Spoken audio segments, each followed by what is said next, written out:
berwudu ya. Kita sudah berwudu, terus kita makan kan Ustaz katakan tadi itu batal kalau makan. Padahal sebenarnya ada keterangan dari beberapa Ustaz tuh kalau cuman makan atau apa gitu, kumur-kumur aja nggak batal gitu. Bagaimana Ustaz? Makan itu tidak membatalkan wudu, tidak. Yang bikin batal wudu itu hadas. Hadas itu apa? Hadas itu yang keluar dari salah satu dua jalan. Hadas itu apa Bapak? Kencing, kentut, berak, itu hadas. Tidur itu tidak batal wudu, tidak. Cuma masalahnya orang tidur kalau kentut nggak sadar, itu saja kan masalahnya itu ya. Ya kan? Orang kalau tidur kentut dia nggak sadar, besar kemungkinan dia kentut, makanya dianggap tidur membatalkan wudu. Yang bikin batal bukan tidurnya, tapi karena kalau dia tidur kentut nggak sadar. Makanya kalau ada orang tidur duduk, wudunya nggak batal. Contoh, ya kayak kajian begini, yang tidur banyak ini, banyak gitu ya. Tidur banyak. Pokoknya kalau nyender itu ya udah terdeteksi tidur kadang-kadang begitu. Wajar, karena kata Nabi, kalau ada taklim, ada kajian, itu malaikat turun. Kalau malaikat turun, satu ruangan tenang, hatinya ayem, saking ayemnya sampai tidur-tidur, kan gitu. Ya kan? Coba Pak, orang kalau duduknya sila saja begitu, itu nggak bisa kentut Pak, nggak bisa. Kalau Bapak angkat satu paha, curiga kita itu, curiga itu. Kok pahanya maka diangkat-angkat, mau kentut itu. Tapi kalau dia masih duduk sila saja, itu enggak. Nanti dianggap hadas menurut sebagian ulama tadi nyentuh kemaluan. Tapi kan tidak sepakat, ada hadis yang nyatakan tidak batal. Nyentuh lawan jenis, tapi kan nanti tidak sepakat, ada hadis yang anggap nyentuh lawan jenis tidak batal, kan gitu. Jadi yang pasti batal itu hadas. Orang makan tidak batal, tidak. Meskipun ada beberapa hadis. Satu, ada hadis dulu ya, ini masalah tadi, hadis yang bertentangan. Dulunya makan kalau yang kena api batal wudu. Dulunya makan apa? Gorengan batal wudu, kena api itu, kena api. Makan apa? Buah-buahan nggak batal karena nggak kena api, nggak kena api itu. Jadi kalau makan makanan yang kena api dulunya dianggap batal wudu. Tapi kemudian datang hadis yang kedua, ini masuk dalam kasus yang tadi ya, yang nasah. Hadis yang belakangan merevisi hukum hadis yang sebelumnya. Atau ada hadis tapi tidak dipakai dalam madhab Syafi'i. Hadisnya apa? Orang yang habis makan daging onta wudunya batal. Kenapa hadis itu tidak kita pakai di sini? Karena Bapak nggak ada yang makan daging onta di sini, nggak ada. Mau ngapain juga kita ceritain hadisnya? Yang makan daging ontanya aja nggak ada, begitu kan? Jadi kalau Bapak habis makan, Bapak tidak batal wudhu, cuma Bapak dianjurkan kumur-kumur supaya sholatnya aman. Habis makan sate, bumbu kacangnya medok. Habis makan duren, nggak make kumur lagi sholat. Allahu Akbar. Ini di gusi, di gigi, di lidah masih ada sebagian dagingnya. Enak amat duren ini. Nggak rugi beli montong tadi itu.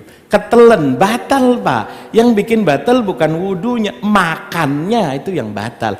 Jadi kumur itu nggak wajib, dianjurkan supaya sholatnya aman. Ya. Batal wudhu apabila bersentuhan dengan lawan jenis gitu. Nah, ada beberapa penjelasan terkait dengan status wudhunya batal atau tidak kalau bersentuhan dengan kulit istri gitu ya.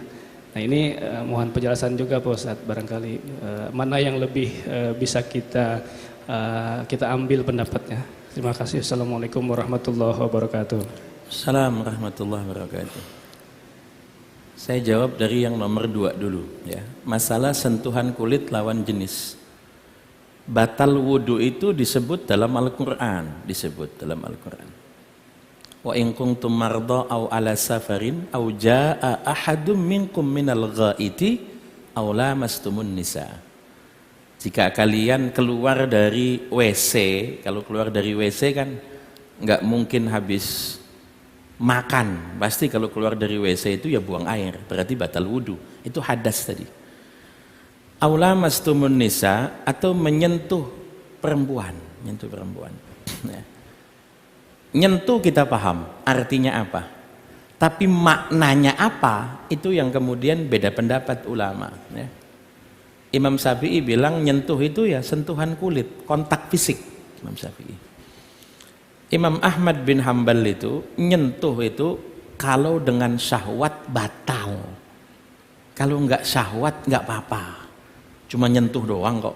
Ya, kalau enggak syahwat. Imam Malik bilang yang batal itu bukan sekedar nyentuh syahwat. Kalau mesra-mesraan. Mohon maaf, kalau mesra-mesraan itu nyentuhnya, ini saya contohin ya. Itu bukan begini, tapi diremes-remes tuh. Ya, tuh kan. Beda ya, beda. Lalu cuma nyentuh doang biasa. Tapi kalau mulai udah ada ngeremes-remes, wah itu udah beda itu. Itu bisa piknik kemana-mana nanti, kan gitu ya kan. Menurut Imam Abu Hanifah, nyentuh itu bahasa halus dari menggauli, Kenapa bisa beda-beda begitu? Ada hadisnya Aisyah. Hadisnya Aisyah itu bilang bahwa Nabi pernah mencium saya dan Nabi pergi ke masjid dan saya lihat Nabi tidak wudu lagi. Itu ada hadisnya.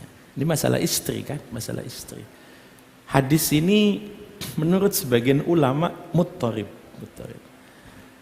Kenapa tidak saya contohkan? Saya sebetulnya agak males mencontohkan sesuatu yang bikin orang konflik gitu kan. Karena nanti beda pendapat bla bla bla bla bla.